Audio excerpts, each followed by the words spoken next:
અમરેલી જિલ્લામાં દર વર્ષની જેમ આ વર્ષે પણ મોટાભાગના ખેડૂતોએ બાગાયતી પાકનું વાવેતર કર્યું હતું અને બાગાયતી પાકમાંથી ઉત્પાદન પણ સારું એવું મેળવ્યું હતું.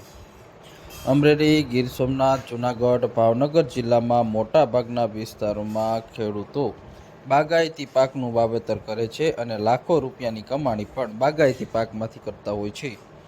આજે અમરેલી માર્કેટિંગ યાર્ડમાં હજુ પણ બાગાયતી પાકની આવક શરૂ થઈ ગઈ છે.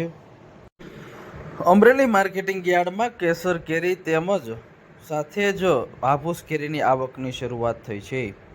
કેસર કેરીનો ભાવ 1400 રૂપિયાથી 3000 રૂપિયા સુધી નોંધાઈ રહ્યા છે, જ્યારે હાફૂસ કેરીનો 2300થી 3600 રૂપિયા સુધી ભાવ નોંધાઈ રહ્યો છે. અમરેલી જિલ્લામાં ચાલુ વર્ષે કેસર કેરીની આવકમાં શરૂઆત થઈ છે. આશરે બની થઈ અને કુલ 30 ક્વિન્ટલની આવક નોંધાઈ છે. 20 ક્વિન્ટલ કેસર, 10 ક્વિન્ટલ હાફૂસ કેરીની આવક નોંધાઈ છે. સામાન્ય ભાવ 2600 રૂપિયા સુધી નોંધાયા છે કેસર કેરીના. હાલ મોટી સંખ્યામાં લોકો કેસર કેરીની ખરીદીમાં આવી અને સારા એવા ભાવ મેળવી રહ્યા છે. અમરેલી જિલ્લામાં સૌથી વધુ કેસર કેરીની આવક નોંધાઈ છે.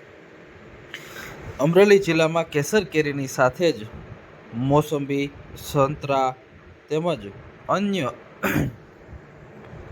ફ્રૂટની પણ આવક નોંધાઈ છે. સંતરાનો ભાવ 1500 રૂપિયાથી 2000 રૂપિયા સુધી નોંધાયો હતો અને 5 ક્વિન્ટલની આવક નોંધાઈ હતી.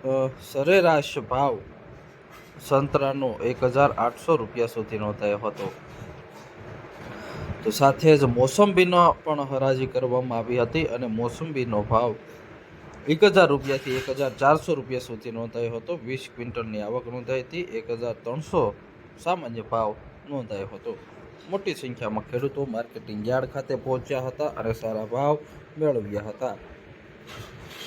તો સાથે જ અનાનસનું પણ 5 ક્વિન્ટલની આવક નોંધાઈ હતી. 1400થી 1800 રૂપિયા સુધી ભાવ નોંધાયો હતો અને સામાન્ય 1600 રૂપિયા ભાવ બોલાયો હતો. કેસર કેરીના ભાવમાં આંશિક ઘટાડો નોંધાયો છે અને હાલ માર્કેટિંગ યાર્ડમાં દાણાદાર ગીરની કેસર કેરી આવી રહી છે અને કેસર કેરીનો ભાવ આ વર્ષે વધુ રહેશે.